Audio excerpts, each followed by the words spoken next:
जैन दोस्तों बात करने वाले हैं सीआरपीएफ वैकेंसी 2020 के बारे में। तो यहाँ पे आप सभी के लिए बता दें कि ट्रेडमैन की जो वैकेंसी है वो आप सभी के लिए वैकेंसी आ चुकी है और नोटिफिकेशन इसका जारी किया जा चुका है। नोटिफिकेशन में 789 वैकेंसी के बारे में यहाँ पे बात की गई है। टोटल क्वालिफिकेशन केवल आपको 10th पास यहाँ पे होनी चाहिए। ऑल इंडिया वैकेंसी रहने वाली है, मेल फीमेल दोनों के लिए ये वैकेंसी रहेंगी। पूरी डिटेल आप सभी को इस वीडियो में बताने वाले हैं, तो वीडियो को शुरू से लेकर लास्ट तक जरूर देखिएगा ताकि कोई भी क्वालिफिकेशन या जो भी एलिजिबिलिटी क्राइटेरिया चाहिए वो आपसे मिस ना हो और आपका फॉर्म रिजेक्ट बिल्कुल ना हो जाए। तो चलिए पूरी जानकारी आप सभी को देते हैं। उससे पहले मैं आप सभी से रिक्वेस्ट करना चाहूंगा कि अगर आपने अब तक हमारे चैनल को सब्सक्राइब नहीं कर रखा है तो चैनल को सब्सक्राइब कर लें, साथ में बेल आइकन पर प्रेस कर लें ताकि आने वाली सभी जानकारी आप सभी को सबसे पहले मिलती रहे। तो चलिए चलते हैं नोटिस की तरफ और आप सभी को पूरा नोटिफिकेशन यहाँ पे दिखाते हैं। तो यहाँ पे आप देख सकते हैं नोटिफिकेशन जारी किया गया है सीआरपीएफ की तरफ से, सेंट्रल रिजर्व पुलिस फोर्स की तरफ से। यहाँ पे इस नोटिफिकेशन को जारी किया गया है और एडवर्टाइजमेंट नोटिस यहाँ पे बताया गया है पैरामेडिकल स्टाफ एग्जाम 2020। तो आपको परेशान नहीं होना है, पैरामेडिकल एग्जाम 2020 को देख के नहीं आपको परेशान होना है। यहाँ पे आपकी वैकेंसी, ट्रेडमैन की भी वैकेंसी इसी में शामिल की गई है, उनके बारे में मैं आप सभी को दिखाने वाला हूँ सारी चीजें। लेकिन ये जो मेजर एग्जाम रखा गया है वो पैरामेडिकल स्टाफ के लिए रखा गया है, इसीलिए इस नोटिस को नाम दे दिया गया है पैरामेडिकल स्टाफ 2020। लेकिन यहाँ पे आपकी कांस्टेबल, हेड कांस्टेबल, एसआई सभी की वैकेंसी शामिल है और आपकी जो ट्रेडमैन की वैकेंसी है कांस्टेबल की वो भी इसी में शामिल की गई है। अब यहाँ पे बात कर लेते हैं इसकी ओपनिंग डेट जो एप्लीकेशन की है वो कब से लेके कब तक रहेगी। तो आप सभी को बता दें कि जो इसके ऑनलाइन एप्लीकेशन स्टार्ट होंगे वो 20/7/2020 से स्टार्ट होंगे और जो इसकी लास्ट डेट होगी एप्लीकेशन की वो 31/8/2020 रहेगी। डेट ऑफ रिटन एग्जाम की अगर हम बात करें तो 20/12/2020 इसकी रिटन एग्जाम की डेट पहले से ही फाइनल कर दी गई है। तो ये बहुत अच्छी बात है अपने आप में कि इसका रिटन एग्जाम की डेट पहले से क्लियर है, क्योंकि जब भी कोई भी online application, offline application form हम फिल कर देते हैं तो सबसे बड़ा डाउट यही रहता है कि भाई कब एग्जाम होगा, तो पता नहीं रहता। लेकिन यहाँ पे क्लियर कर दिया गया है कि 20/12/2020 को आपका रिटन एग्जाम करवा दिया जाएगा। तो सारी चीजें सही रही तो 20/12/2020 को आपका रिटन एग्जाम हो जाएगा। अगर मैं फॉर्म की बात करूं तो देखिए क्लियर समझ लीजिए, आपका जो फॉर्म होगा केवल ऑफलाइन भरा जाएगा, वो भी मैं आप सभी को बताने वाला हूं। अब यहाँ पे आप देखेंगे application are invited for male and female citizen for filling up the combined post group B, C and non ministerial, non gazetted combined paramedical staff in reserve police force on all India basis. The posts are temporary but likely to be become permanent. The vacancies are as under. तो यहाँ पे बताया गया है कि इसकी जो vacancy है वो रिलीज कर दी गई है। ग्रुप बी और सी की यहाँ पे पोस्ट होने वाली है जो कि नॉन मिनिस्ट्रियल की होने वाली है और ये जो आपकी पोस्ट रहेंगी वो टेम्परेरी रहेगी, लेकिन बाद में आपकी जो जॉब होगी वो परमानेंट हो जाएगी। आप सभी को बता दें जितनी बार जॉब होती है, जो भी आपकी ट्रेनिंग के पीरियड में जो होती हैं वो टेम्परेरी होती है। ट्रेनिंग कंप्लीट होने के बाद जब आपकी पीओपी हो जाती है तो उसे परमानेंट कर दिया जाता है। तो ये रूल रेगुलेशन सब में शामिल होता है, तो आपको इस चीज़ पे ज़्यादा ध्यान नहीं देना है कि जॉब टेम्परेरी है या क्या है, इस चीज़ का कोई ज़्यादा महत्व इसमें नहीं है। अब चलिए आगे चलते हो तो देखिए यहाँ पे आप देखेंगे इंस्पेक्टर की है, तो इंस्पेक्टर वगैरह की पोस्ट को हम यहाँ पे डिस्कस नहीं करने वाले हैं। जैसा कि आपने थंबनेल में देख लिया था, मैंने पहले ही आपको बताया था कि 10th पास वैकेंसी आई है और वो है ट्रेडमैन की। तो इस हम नोटिफिकेशन में केवल ट्रेडमैन की जो वैकेंसी दी गई है 10th पास के लिए उन्हीं को यहाँ पे डिस्कस करने वाले हैं। पैरामेडिकल स्टाफ की जो वैकेंसी है उन्हें हम यहाँ पे डिस्कस नहीं करेंगे, लेकिन फिर भी अगर आप इन वैकेंसी के बारे में जानना चाहते हैं तो वीडियो के डिस्क्रिप्शन में आपको लिंक दिया गया है, आप अपने अकॉर्डिंग अपनी वैकेंसी चूज कर सकते हैं। सेकेंड पे sub inspector, staff nurse, sub inspector radiographer, चलिए assistant sub inspector, pharmacist, assistant sub inspector, physiotherapist, तो ये सभी वैकेंसी यहाँ पे आप देख ही रहे हैं। बट हम चलते हैं आपके लिए जो वैकेंसी रखी गई है हेड कांस्टेबल, डायनालिस्ट टेक्नीशियन, चलिए आपकी तरफ चलते हैं और यहाँ पे देखेंगे हेड कांस्टेबल स्टीवर्ड के लिए भी कोई अप्लाई कर सकता है, लेकिन इसके लिए क्या 10th पास होना चाहिए और 10th पास के बाद आपके पास डिप्लोमा होना चाहिए फूड एंड बेवरेज में। अगर फूड एंड बेवरेज में आपके पास सेंट्रल या स्टेट गवर्नमेंट से अगर आपके पास डिप्लोमा है तो आप हेड कांस्टेबल स्टीवर्ड के लिए, यानी जो रसोइया होते हैं, जो परोसने वाले होते हैं, उसके लिए आप अप्लाई कर सकते हैं। 18 से 23 साल यहाँ पे एज आपकी होनी चाहिए। 1/8/2020 को आपकी एज काउंट की जाएगी सभी पोस्ट के लिए। टोटल 3 पोस्ट हैं, जनरल की पोस्ट है, बाकी किसी भी कैटेगरी में कोई भी वैकेंसी नहीं रखी गई है। अब चलिए बात आ जाती है यहाँ पे आपकी जो हम बात कर रहे थे ट्रेडमैन की वैकेंसी के लिए, ट्रेडमैन कांस्टेबल। तो देखिए यहाँ पे देख सकते हैं कांस्टेबल मसालची जो आपकी पोस्ट है वो यहाँ पे दी गई है और 4 वैकेंसी यहाँ पे टोटल हैं, जिसकी सैलरी 21,700 से लेकर 69,100 रुपये रहेगी। अब यहाँ पे बात कर लेते हैं, केवल 10th पास आप होने चाहिए किसी भी मान्यता प्राप्त बोर्ड से, साथ में आपको कम से कम 2 साल का यहाँ पे एक्सपीरियंस मांगा गया है, किसी होटल या रेस्टोरेंट में आपके पास एक्सपीरियंस होना चाहिए। अब आप कहेंगे कि हमारे पास एक्सपीरियंस का कोई सर्टिफिकेट वगैरह तो है नहीं, तो देखिए मैं आप सभी को बता दूं, एक्सपीरियंस का सर्टिफिकेट यहाँ पे कंपलसरी आपको लगाना पड़ेगा। इसके लिए आप एक सिंपल स्टेप ले सकते हो कि आप किसी भी रेस्टोरेंट या होटल वगैरह से अपना जो सर्टिफिकेट है वो बनवा सकते हैं, क्योंकि इसके लिए आपको ट्रेड टेस्ट भी देना होगा। और अगर आपका सर्टिफिकेट बना हुआ है, अगर आपको इसके बारे में नॉलेज है, तो आप आराम से इस एग्जाम को क्रैक कर सकते हैं, कोई भी दिक्कत नहीं है। और बहुत आसानी से होटल या रेस्टोरेंट वगैरह से जो सर्टिफिकेट होता है, सर्टिफिकेट का मतलब आप यहाँ वहाँ पे दिखा दीजिए कि हम 2 साल से काम कर रहे हैं। किसी भी होटल या रेस्टोरेंट पे अगर आपके पास 2 साल का एक्सपीरियंस सर्टिफिकेट है तो आपका उसी से काम हो जाएगा। जॉब की सैलरी स्लिप वगैरह या वो लिख के दे दे, उसी से आपका काम हो जाएगा। एज की बात करें तो 18 से 23 साल होनी चाहिए। एक जो एज होगी 1/8/2020 से ही काउंट की जाएगी। आगे देखेंगे कांस्टेबल कुक की वैकेंसी है, तो यहाँ पे टोटल 116 आपकी वैकेंसी है। कैटेगरी वाइज यहाँ पे देख सकते हैं किसके लिए कितनी वैकेंसी दी गई है। मैट्रिकुलेशन पास होना चाहिए किसी भी मान्यता प्राप्त बोर्ड से, 18 से 23 साल आपकी एज रखी गई है। साथ में आपके लिए यहाँ पे एक्सपीरियंस भी मांगा गया है, तो यहाँ पे कम से कम 1 साल का एक्सपीरियंस होना चाहिए और मेडिकली फिट होना चाहिए। तो जैसा कि जो कि मैंने आपको तरीका बताया था कि आपके पास किस तरीके से आप सर्टिफिकेट वगैरह बनवा सकते हैं, तो वही तरीका आपको यहाँ पे भी यूज करना होगा, क्योंकि यहाँ पे एक्सपीरियंस सर्टिफिकेट आपके लिए चाहिएगा। आगे बात करेंगे नंबर 18 पे, तो कांस्टेबल सफाई कर्मचारी की वैकेंसी है, 121 वैकेंसी है, काफ़ी बढ़िया वैकेंसी। और यहाँ पे कैटेगरी वाइज देख सकते हैं। और मैट्रिकुलेशन पास यानी 10वीं पास होनी चाहिए, 18 से 23 साल होनी चाहिए। और यहाँ पे जो नॉलेज होनी चाहिए, केवल यहाँ पे कोई सर्टिफिकेट आपसे नहीं मांगा गया है, केवल नॉलेज आपको reading of and writing English और हिंदी की आपको, और जो वहाँ की लोकल लैंग्वेज हो उसकी नॉलेज होनी चाहिए। यानी आपको हिंदी और इंग्लिश लिखनी और पढ़नी आती हो, और वहाँ की लोकल भाषा भी आपको आनी चाहिए।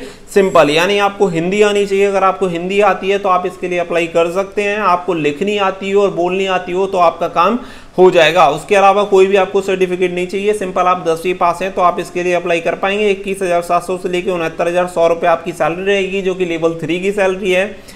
18 से 23 साल आपकी यहाँ पे एज मांगी गई है। 121 पोस्ट है, तो इस पोस्ट के लिए सभी लोग ऑलमोस्ट अप्लाई कर सकते हैं। लेकिन बेटर होगा कि अगर आप सर्टिफिकेट बनवा के अगर किसी भी पोस्ट के लिए अप्लाई करेंगे, जैसे कुक के लिए, तो वहाँ पे नंबर ऑफ एप्लीकेशन फॉर्म थोड़े कम होंगे, क्योंकि हर किसी के लिए पॉसिबल नहीं होगा उसके लिए एक्सपीरियंस सर्टिफिकेट बनवाना। तो मैं आपको ये सजेस्ट करूंगा कि आप ऐसी पोस्ट के लिए ज़्यादा अप्लाई करें। अगला देखेंगे 19, तो यहाँ पे आपकी जो पोस्ट है वो धोबी वॉशरमैन की है। 5 वैकेंसी टोटल यहाँ पे दी गई हैं। 2 वैकेंसी जनरल की हैं और 3 वैकेंसी ओबीसी की हैं। मैट्रिकुलेशन पास होना चाहिए और 1 साल का कम से कम आपको यहाँ पे एक्सपीरियंस होना चाहिए। मेडिकली यहाँ पे फिट होने चाहिए। 18 से 23 साल यहाँ पे आपकी एज होनी चाहिए। 1/8/2020 को आपकी एज काउंट की जाएगी। तो सेम प्रोसीजर है, 1 साल का यहाँ पे भी आपको एक्सपीरियंस चाहिएगा। आगे देखेंगे कांस्टेबल, यहाँ पे वाटर कैरियर की वैकेंसी है, 3 वैकेंसी हैं। सैलरी आपकी सेम रहने वाली है। 18 से 23 साल आपकी यहाँ पे एज होनी चाहिए। 1 अगस्त 2020 को काउंट की जाएगी। आपने नॉर्मली 10वीं पास की हुई हो किसी भी मान्यता प्राप्त बोर्ड या यूनिवर्सिटी से, या उसके समक्ष कोई भी आपके पास प्रमाण पत्र होना चाहिए। और आपने अगर कोई क्वालिफिकेशन एक्स आर्मी पर्सन है तो भी आप इसके लिए अप्लाई कर सकते हैं। और यहाँ पे मेडिकली यहाँ पे फिट होनी चाहिए जीडी की तरह, और कोई भी आपको दिक्कत नहीं है। और उसके अलावा अगर मैं बात करूँ, should be proficient in water career trade, तो यहाँ पे आप सभी को बता दें वाटर कैरियर के लिए कोई भी सर्टिफिकेट वगैरह नहीं मांगा गया है, लेकिन आपको इसमें वाटर कैरियर की सारी इन्फॉर्मेशन होनी चाहिए। यानी ट्रेड टेस्ट आपका करवाया जाएगा। अगर आपने ट्रेड टेस्ट क्वालिफाई किया तो आपको यहाँ पे सिलेक्शन मिल सकता है। तो आगे बात करेंगे कांस्टेबल टेबल बॉय की। तो टेबल बॉय के लिए यहाँ पे केवल 1 वैकेंसी रखी गई है, जो कि जनरल के लिए 21,700 से लेकर 69,100 रुपये तक यहाँ पे सैलरी है। साथ ही में यहाँ पे 10वीं पास आप होने चाहिए। 1 साल का कम से कम आपको एक्सपीरियंस होना चाहिए। Hotel of repute defence service messes और अदर ऑफिसर मैस का यहाँ पे एक्सपीरियंस आपके पास होना चाहिए। यानी आप सभी को बता दें कि ये वैकेंसी केवल उन्हीं के लिए जो पहले से किसी डिफेंस वगैरह के मैस वगैरह में प्राइवेट बहुत सारे लोग काम कर रहे होते हैं। अगर आपने उसमें काम किया है, 1 साल का एक्सपीरियंस है और आप मेडिकली फिट हैं, तो 18 से 23 साल के अभ्यर्थी इसके लिए अप्लाई कर सकते हैं। 1 अगस्त 2020 को आपकी एज काउंट की जाएगी। आप सभी को बता दें ओबीसी SC ST जितने बार कैंडिडेट हैं, उन्हें जो सेंट्रल गवर्नमेंट की तरफ से जो छूट दी जाती है उसके अकॉर्डिंग वहाँ पे उन्हें छूट दी जाएगी। तो उसके अकॉर्डिंग आप चेक कर सकते हैं। ये जो एज है 18 से 23 साल, वो जनरल कैंडिडेट के लिए एज रखी गई है। वीडियो थोड़ी लंबी हो सकती है, लेकिन मैं आप सभी को बता दूँ, पूरी डिटेल जानना और बताना बहुत ज़्यादा जरूरी है, इसीलिए मैं आपको पूरा डिटेल में बता रहा हूँ। आगे यहाँ पे कुछ वेटनरी की वैकेंसी रखी गई है। अगर आप वेटनरी से संबंधित हैं तो आप यहाँ पे इसके लिए अप्लाई कर सकते हैं। आप पूरी इन्फॉर्मेशन यहाँ पे रीड आउट कर सकते हैं। स्क्रीनशॉट लेके मैं आप सभी को दिखा दे रहा हूँ एक बार। हेड कांस्टेबल लैब टेक्नीशियन की भी वैकेंसी यहाँ पे रखी गई है और हेड कांस्टेबल रेडियोग्राफर की भी यहाँ पे वैकेंसी है, जिसके लिए सैलरी काफ़ी बढ़िया लेवल 4 की यहाँ पे आपको सैलरी मिलेगी। 10+2 with science, physics and chemistry और इसके समक्ष कोई भी प्रमाण पत्र हो तो आप इसके लिए अप्लाई कर सकते हैं। 18 से 25 साल रखी गई है, तो ये भी वैकेंसी काफ़ी बढ़िया है, इसके लिए आप अप्लाई कर सकते हैं। तो यहाँ पे लिखा गया है, यहाँ पे जो कुछ कैटेगरी है उनके नाम यहाँ पे दिए गए हैं, जैसे अदर के लिए अनरिजर्व, एससी के लिए शेड्यूल कास्ट, एसटी के लिए शेड्यूल ट्राइब, ओबीसी के लिए अदर बैकवर्ड क्लास और ईडब्ल्यूएस के लिए इकोनॉमिकली वीकर सेक्शन। तो यहाँ पे जो कैटेगरी है उनके शॉर्ट नाम यहाँ पे दिए गए हैं। अदर के लिए अनरिजर्व, एससी के लिए शेड्यूल कास्ट, एसटी के लिए शेड्यूल ट्राइब, ओबीसी के लिए अदर बैकवर्ड क्लास, ईडब्ल्यूएस के लिए मतलब यहाँ पे कोड बताए गए हैं सभी को। चलिए आगे देख लेते हैं। आगे कुछ यहाँ पे इनकी जो इन्फॉर्मेशन है वो यहाँ पे दी गई है, उन्हें यहाँ पे रीड आउट कर सकते हैं। और यहाँ पे बोला गया एफ नंबर पे देख सकते हैं 10 vacancies are reserve for ex serviceman and the respective category. तो यहाँ पे 10% जो वैकेंसी होंगी वो एक्स सर्विसमैन के लिए यहाँ पे रिजर्व रखी गई है। तो ये चीज़ आपको देखनी पड़ेगी। टोटल वैकेंसी की 10% जो वैकेंसी है वो यहाँ पे एक्स सर्विसमैन के लिए रिजर्व रखी गई हैं। और नोट 3 पे यहाँ पे रीड आउट कर सकते हैं। और यहाँ पे जो आपके एचआरए वगैरह, राशन मनी, वो सारी जो चीज़ें होंगी वो सीआरपीएफ के रूल्स के अकॉर्डिंग यहाँ पे सभी चीज़ें आपको प्रोवाइड कराई जाएंगी। तो उसके लिए आपको बिल्कुल परेशान नहीं होना है। यहाँ पे देखेंगे पोस्ट रेट एंड कोड यहाँ पे दिए गए हैं। जब आप इसके लिए अप्लाई करेंगे तो इसकी आपको जरूरत पड़ने वाली है पोस्ट रेट कोड की। यहाँ पे jैसे इंस्पेक्टर के लिए ग्रुप बी आपका दिया गया है, इसके लिए कोड बनाए गए हैं जितनी बार वैकेंसी है। तो यहाँ पे आप देख सकते हैं वैकेंसी के टाइप यहाँ पे काफ़ी ज़्यादा हैं, 24 तरह की यहाँ पे वैकेंसी हैं सभी के लिए। जब आप एप्लीकेशन फॉर्म भरेंगे तो उसमें आपको कोड डालना होगा कि कौन सी वैकेंसी के लिए आप अप्लाई करना चाहते हैं। जैसे कि अगर आप कुक के लिए अप्लाई करेंगे तो आपका कोड रहेगा 20 रहेगा, सफाई कर्मचारी के लिए 21 रहेगा, वॉशरमैन के लिए 22 रहेगा, टेबल बॉय के लिए 23 रहेगा, वाटर कैरियर के लिए 24 रहेगा। तो इसी तरीके से आपके ये कोड दिए गए। मसालची के लिए 19 रहेगा। तो इसी तरीके से आपको वहाँ पे कोड फिल करने हैं, तो कोड का ध्यान रखिएगा। हालांकि मैं आप सभी को प्रोवाइड करा दे रहा हूँ यहाँ पे। अब नेशनलिटी और सिटीजनशिप की अगर यहाँ पे बात करें तो यहाँ पे एक कैंडिडेट मस्ट बी आइदर, तो यहाँ पे इंडिया का सिटीजन होना चाहिए और ये सब्जेक्ट ऑफ नेपाल और ये सब्जेक्ट ऑफ भूटान। तो यहाँ पे इसकी जो कंडीशन है वो दी गई हैं और इंडिया का नागरिक होने यहाँ पे कंपलसरी रखा गया है। चलिए आगे देख लेते हैं। आगे यहाँ पे कुछ कैटेगरी के नाम दिए गए हैं और उन उम्र में जो छूट दी जाती है वो बताई गई है। जैसे कि अगर एससी के लिए 5 साल की यहाँ पे छूट दी जाएगी, एसटी के लिए भी 5 साल की, ओबीसी के लिए 3 साल की दी जाएगी और एक्स सर्विसमैन के लिए यहाँ पे वैकेंसी दी गई है। उसके बाद छोड़ने के बाद जो डिडक्शन करने के बाद 3 साल की यहाँ पे छूट दी जाएगी। जो उन्होंने जॉब की है उसे डिडक्ट करने के बाद बाकी की 3 साल की यहाँ पे छूट दे दी जाएगी। बाकी की और भी यहाँ central government civil employ, OBC, SC वगैरह के लिए यहाँ पे बताई गई है कि कौन किसके लिए कितने के लिए अप्लाई कर सकता है। तो वो आप यहाँ पे देख सकते हैं। चलिए आगे देख लेते हैं। कुछ जम्मू कश्मीर वगैरह के केसेस हैं, उनके लिए भी आप यहाँ पे देख सकते हैं अगर आप उससे बिलोंग करते हैं तो। आगे देखेंगे और यहाँ पे जो सन, डॉटर, जो भी एडॉप्टेड डॉटर वगैरह हैं उनकी यहाँ पे बारे में जो कंडीशन है वो कंडीशन बताई गई हैं। अब चलिए इसके फिजिकल स्टैंडर्ड के बारे में जान लेते हैं। तो फिजिकल स्टैंडर्ड यहाँ पे आप देखेंगे जो ग्रुप बी वाली वैकेंसी है उनके बारे में यहाँ पे फिजिकल स्टैंडर्ड दिया गया है, लेकिन इनसे हमारा कोई लेना देना नहीं है फिलहाल, जैसा कि मैंने आप सभी को बता दिया था। ट्रेडमैन के बारे में यहाँ पे फटाफट से देख लेते हैं। तो फटाफट से नीचे आते हैं।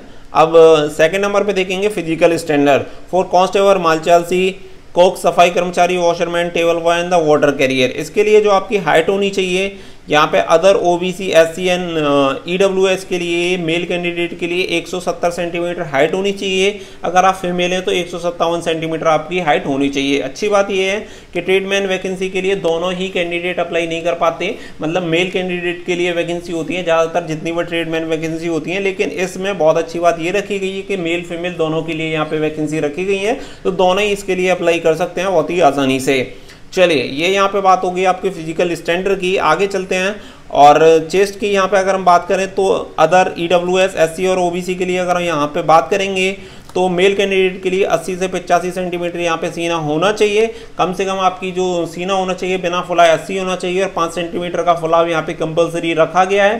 फीमेल के लिए ये चीज़ें एप्लीकेबल नहीं होंगी। अब आगे बात करेंगे शेड्यूल ट्राइब के लिए, तो यहाँ पे 162 सेंटीमीटर हाइट होनी चाहिए जितने बार कैंडिडेट एसटी से बिलोंग करते हैं। अगर आप फीमेल हैं और एसटी से बिलोंग करते हैं तो 150 सेंटीमीटर आपकी हाइट होनी चाहिए। बाकी की कुछ कैटेगरीज हैं जिनके लिए सिक्किम, नागालैंड वगैरह, त्रिपुरा वगैरह के लिए 160 सेंटीमीटर हाइट मेल की होनी चाहिए और 147.5 सेंटीमीटर हाइट होनी चाहिए फीमेल की। गढ़वाली वगैरह के लिए यहाँ पे कुछ कंडीशन दी गई है, उन्हें आप रीड आउट कर सकते हैं अगर उन एरिया से आप बिलोंग करते हैं तो। चलिए आगे देखेंगे, यहाँ पे चेस्ट में रिलैक्सेशन दिया गया, उन्हीं कैटेगरी के हिसाब से 76 से 81 सेंटीमीटर रखा गया है एसटी के लिए। और वहीं पे अगर आप असम वगैरह और सिक्किम और कुमायूं डोरगस वगैरह से अगर बिलोंग करते हैं तो 78 से 83 सेंटीमीटर होनी चाहिए। बाकी की कुछ कैटेगरीज यहाँ पे दी गई हैं जिनके लिए 77 से 82 सेंटीमीटर रखा गया है मेल कैंडिडेट के लिए, वो आप यहाँ पे रीड आउट कर सकते हैं। अब आप देखेंगे weight for male and female candidate, तो proportion to height and age पर मेडिकल स्टैंडर्ड। तो यहाँ पे आप सभी को बता दूं वेट के लिए आपकी जो हाइट और एज के प्रोपोर्शन में आपका वेट होना चाहिए वो वहाँ पे मेडिकल जब आपका फिजिकल पीईटी पीएसटी जो करवाया जाता है उसके टाइम पे आपका चेक किया जाता है, उसी के अकॉर्डिंग होना चाहिए। बी पर देखेंगे यहाँ पे जो आपका पीईटी होना चाहिए, पीईटी यानी फिजिकल इफिशिएंसी टेस्ट भी आपका करवाया जाएगा, इसमें रनिंग भी आपकी करवाई जानी है। तो रनिंग के लिए मैं आप सभी को बता दूं यहाँ पे देख सकते हैं मेल कैंडिडेट के लिए 1.6 किलोमीटर की रनिंग होगी जो कि 10 मिनट में करनी है, यानी बहुत ही आसानी से आप अगर एक तरह से पैदल भी जाएंगे तभी भी आप इसे कंप्लीट कर लेंगे क्योंकि 10 मिनट का टाइम बहुत होता है 1.6 किलोमीटर की रनिंग कंप्लीट करने के लिए। वहीं पे अगर मैं बात करूं फीमेल कैंडिडेट के लिए तो महिलाओं को 1.6 किलोमीटर की रनिंग यानी 1 मील की रनिंग जो 12 मिनट में कंप्लीट करनी होगी।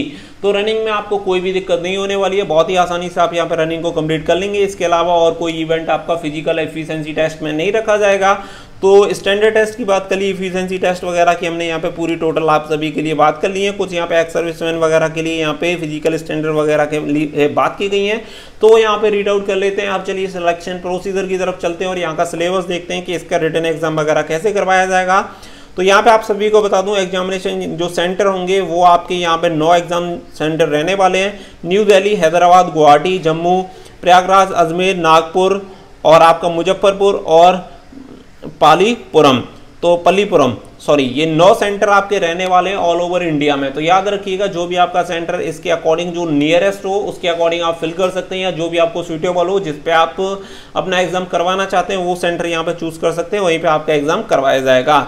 अब बात करेंगे आपकी एग्जामिनेशन फीस की, तो यहाँ पे आप सभी को बता दूं जितने बार ओबीसी और जनरल ईडब्ल्यूएस कैंडिडेट हैं उन्हें 200 रुपये यहाँ पे फीस पे करनी होगी जो ग्रुप बी की पोस्ट हैं। लेकिन अगर आप ग्रुप सी की पोस्ट के लिए अप्लाई करना चाहते हैं तो 100 रुपीज़ फीस पे करनी होगी, यानी अगर आप ट्रेडमैन वगैरह की पोस्ट के लिए अप्लाई करेंगे तो आपको केवल 100 रुपये फीस देनी होगी जनरल, ओबीसी और ईडब्ल्यूएस कैंडिडेट को। बाकी की अगर मैं बात करूँ फीमेल कैंडिडेट, एससी कैंडिडेट और एसटी कैंडिडेट उन्हें कोई भी फीस नहीं देनी है, यानी उनके लिए फ्री ऑफ कॉस्ट ये एप्लीकेशन फॉर्म रहने वाला है। तो जितनी बार फीमेल है चाहे ईडब्ल्यूएस किसी भी कैटेगरी से बिलोंग करती हो उन्हें कोई भी फीस पे नहीं करनी पड़ेगी। एससी और एसटी कैंडिडेट को भी कोई भी फीस पे नहीं करनी है। आगे बात करेंगे कि फीस कैसे पे करनी है, तो देखिए आप सभी जानते हैं कि इसका जो एप्लीकेशन फॉर्म होगा वो ऑफलाइन सबमिट किया जाएगा। तो ऑफलाइन में आप ऑनलाइन तो पेमेंट कर नहीं सकते, इसलिए जो आपको होगा इंडियन पोस्टल ऑर्डर या बैंक ड्राफ्ट आपको बनवाना पड़ेगा। तो इंडियन पोस्टल ऑफिस यानी पोस्ट ऑफिस से जाके आप 100 रुपीज़ का जो होगा आप अपना पोस्टल ऑर्डर ले सकते हैं और पोस्टल ऑर्डर आपको इसके साथ भेजना होगा। और जो पोस्टल ऑर्डर और जो बैंक ड्राफ्ट होगा वो किसके फेवर में बनेगा, इन फेवर ऑफ लिखा होता है, तो वो याद रखिएगा। ये जो एड्रेस है आपको यहाँ पे डाल लेना है।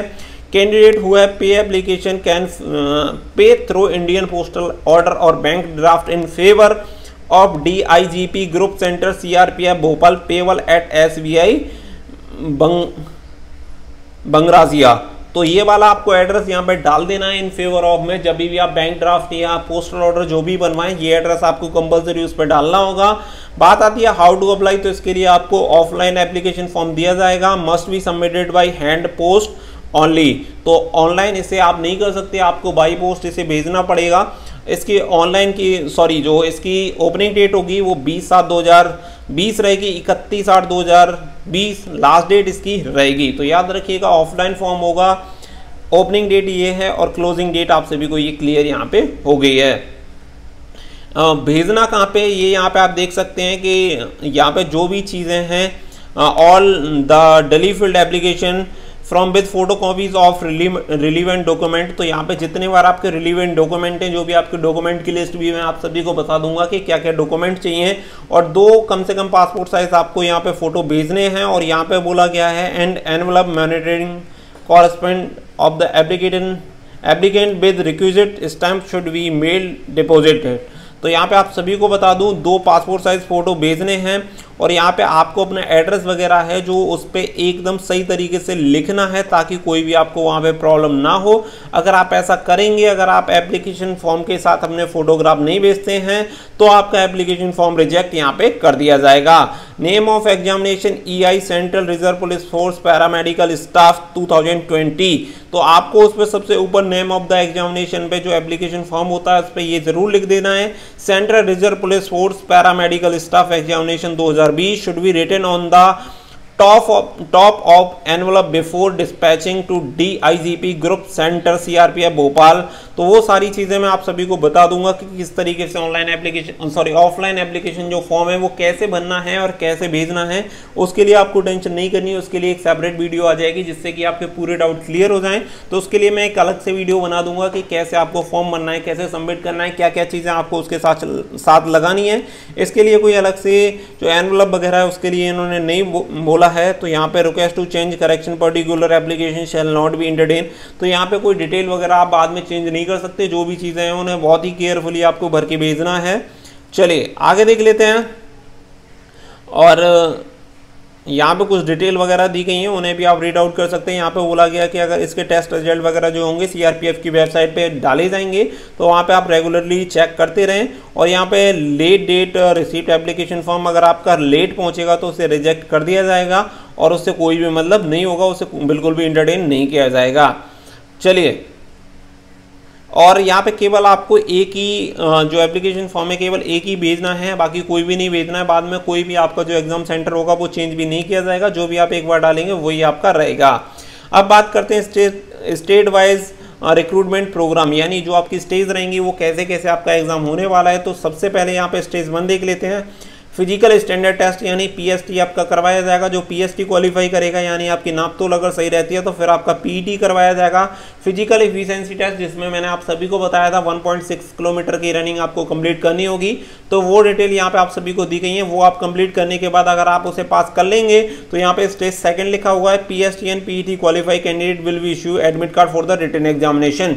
यानी जो कैंडिडेट PST और PET में क्वालिफाई होंगे उन्हें रिटन एग्जामिनेशन के लिए एडमिट कार्ड जारी किए जाएंगे। रिटन एग्जामिनेशन की यहाँ पे बात कर लेते हैं कि रिटन एग्जामिनेशन आपका कैसा होगा। तो यहाँ पे आप देख सकते हैं written examination there will be only 1 paper containing 100 question each carrying 1 marks total. यहाँ पे 100 marks of 2 hours duration in 2 parts. तो यहाँ पे 2 पार्ट्स होंगे और यहाँ पे बोला गया कि सभी टोटल 100 क्वेश्चन होंगे दोनों पार्ट में और टोटल आपका 2 घंटे का होगा। इन 2 पार्ट्स आपका पेपर करवाया जाएगा। अब यहाँ पे आप देख सकते हैं यहाँ पे लिखा गया है standard of written test will be equivalent to graduate level except for the rank of CT and the head constable their level examination will be class 10th and 12th respectively। तो यहाँ पे बोला गया है कि आपका जो एग्ज़ाम होगा उस चीज़ के लिए आपको बेफिक्र रहना है कि आपका जो एग्ज़ाम ASI का है उसका ग्रेजुएट लेवल का होगा। लेकिन अगर आपका कांस्टेबल और हेड कांस्टेबल का है उसके लिए आपका अगर कांस्टेबल का है तो 10th पास लेवल का ही होगा और हेड कांस्टेबल का है तो 12th पास लेवल का आपका एग्ज़ाम करवाया जाएगा। अब चलिए यहाँ पे देख लेते हैं। तो यहाँ पे इसका जो सिलेबस है वो ये रखा गया है। रीजनिंग के 10 क्वेश्चन होंगे, 1 मार्क्स मिलेगा हर एक के लिए। जीके के 10 क्वेश्चन होंगे, न्यूमेरिकल एप्टीट्यूड के 15 क्वेश्चन होंगे और हिंदी और इंग्लिश कॉम्प्रिहेंशन में से 15 क्वेश्चन होंगे हर एक के लिए। 1 मार्क्स दिया जाएगा। हिंदी और इंग्लिश में से आप एक चूज कर सकते हैं जो भी आपको ठीक लगे, यानी जिसमें आपकी अच्छी नॉलेज है आप उसे चूज कर सकते हैं। टोटल आपके यहाँ पे 50 क्वेश्चन है। 50 क्वेश्चन के लिए 50 मार्क्स दिए जाएंगे। ईच पर क्वेश्चन 1 मार्क्स यहाँ पे आपको दिया जाएगा। पार्ट बी देखेंगे। Question will be concern profession of the trade the level question will be as per the eligibility criteria required particular trade and rank minimum cutoff percentage for qualifying written examination for all posts will be under as। तो यहाँ पे 2 paper करवाए जाएंगे। दूसरा जो आपका होगा trade के अकॉर्डिंग होगा। जिस ट्रेड के लिए आपने एप्लीकेशन फॉर्म फिल किया है उसी ट्रेड के अकॉर्डिंग उससे रिलेटेड वहाँ पे क्वेश्चन आपको पूछे जाएंगे। इसके लिए भी 50 क्वेश्चन यहाँ पे रहेंगे टोटल और हर एक के लिए एक क्वेश्चन के लिए 1 मार्क्स दिया जाएगा, यानी टोटल 50 मार्क्स यहाँ पे रहने वाले हैं। यहाँ पे कांस्टेबल और उसके लिए पासिंग मार्क्स रखा गया है, यानी अनरिजर्व EWS और एक्स सर्विसमैन से बिलोंग करते हैं तो 45% आपको यहाँ पे मार्क्स चाहिए ही चाहिए। वहीं पे अगर SC ST OBC कैंडिडेट से बिलोंग करते हैं तो 40% मार्क्स आपको यहाँ पे चाहिए। तो टोटल चीज़ें यहाँ पे सिलेबस वगैरह आपको यहाँ पे डिस्कस कर लिया है। ये आपका सिलेबस रहेगा। बाकी का यहाँ पे जो रहेगा आपका ट्रेड से रिलेवेंट यहाँ पे क्वेश्चन पूछा जाएगा। तो यहाँ पे question will be multiple choice और question will be set in bilingual Hindi और इंग्लिश। तो यहाँ पे आप सभी को बता दें सभी ऑब्जेक्टिव क्वेश्चन रहेंगे, यानी खाली टिक मार्क का यहाँ पे क्वेश्चन आने वाले हैं। और जो आपकी लैंग्वेज रहेगी हिंदी और इंग्लिश रहेगी। केवल 2 लैंग्वेज में ही आपका पेपर होना है, हिंदी और लैंग्वेज, और किसी भी भाषा का प्रयोग यहाँ पे नहीं किया जाएगा। और यहाँ पे आप सभी को बता दें कि यहाँ पे कोई भी आपके लिए इसके लिए नेगेटिव मार्किंग वगैरह नहीं रखी गई है। अगर नेगेटिव मार्किंग वगैरह रखी गई होती तो जरूर इसके बारे में डिस्कस किया जाता, बट यहाँ पे कोई भी आपकी नेगेटिव मार्किंग नहीं रहेगी।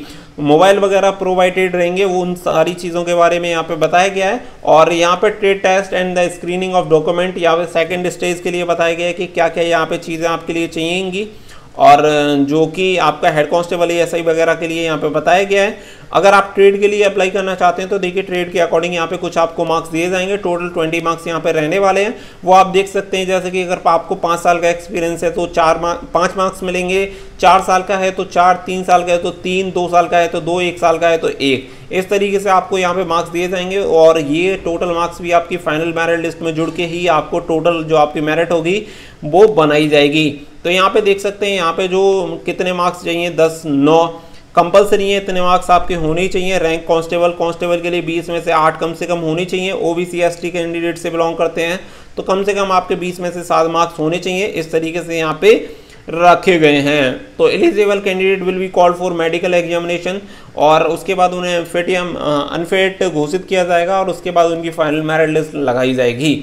तो ये सारी चीज़ें टैटू वगैरह से रिलेटेड यहाँ पे कुछ इन्फॉर्मेशन दी गई है, वो चीज़ भी आप एक बार रीड आउट कर सकते हैं। बहुत बड़ा नोटिफिकेशन इसका जारी किया गया है, 39 पेजेस का है, जो ऑलमोस्ट मैं आप सभी को इसके बारे में पूरा बता चुका हूँ। मेडिकल के बारे में हम ज़्यादा डिस्कस नहीं करेंगे, इसमें मेडिकल से रिलेटेड भी कुछ चीज़ें दी गई हैं, लेकिन वो अभी हम यहाँ पे डिस्कस नहीं करने वाले हैं। ड्रॉल ऑफ मेरिट लिस्ट के बारे में यहाँ पे बताया गया है किस तरीके से यहाँ पे लगने वाली है। Resolution of the tie cases, अगर टाई केसेस हो जाता है तो उसमें कैसे निपटारा किया जाएगा, ये सारी चीज़ें भी यहाँ पे आप सभी को बताई गई हैं। तो ये एक बार आप देख सकते हैं, अगर आप देखना चाहें तो। चलिए एक बार नीचे यहाँ पे देख लेते हैं यहाँ पे, और जो भी इंफॉर्मेशन यहाँ पे आपका जो है एप्लीकेशन फॉर्म दिया गया है। एप्लीकेशन फॉर्म आप यहाँ पे रीड आउट कर सकते हैं कि एप्लीकेशन फॉर्म कैसे आपको भेजना है। उसके बारे में मैं एक अलग से सेपरेट वीडियो बनाऊंगा, और उसमें आप सभी को बता दूंगा कि कौन कौन से डॉक्यूमेंट्स आपको चाहिए, क्या क्या चीज़ें आपको, कौन कौन से डॉक्यूमेंट्स इसके साथ एनवलप भेजना है या नहीं भेजना है, कौन से फोटो भेजने हैं, क्या है, सारी चीज़ें हम डिस्कस करेंगे अगली वीडियो में। तो उम्मीद करता हूं कि जो आपकी वैकेंसी है इससे रिलेटेड आपके सभी डाउट क्लियर हो गए होंगे। अभी केवल आपका एक डाउट बचा होगा, वो डाउट रहा है कि कैसे हम इसका ऑनलाइन एप्लीकेशन, ऑफलाइन एप्लीकेशन जो भी है वो कैसे भेजना है। ऑनलाइन एप्लीकेशन फॉर्म तो होगा नहीं, आपका ऑफलाइन ही होगा, तो वो भरना मैं आप सभी को बता दूंगा। तो उम्मीद करता हूँ वीडियो आप सभी को अच्छी लगी होगी। वीडियो अच्छी लगी हो तो प्लीज़ वीडियो को लाइक करें, शेयर करें एंड चैनल सब्सक्राइब करना बिल्कुल ना भूलें। तो दोस्तों फिलहाल के लिए बस इतना ही, मिलते हैं अगली वीडियो में। So thank you for watching. जय हिंद, जय भारत।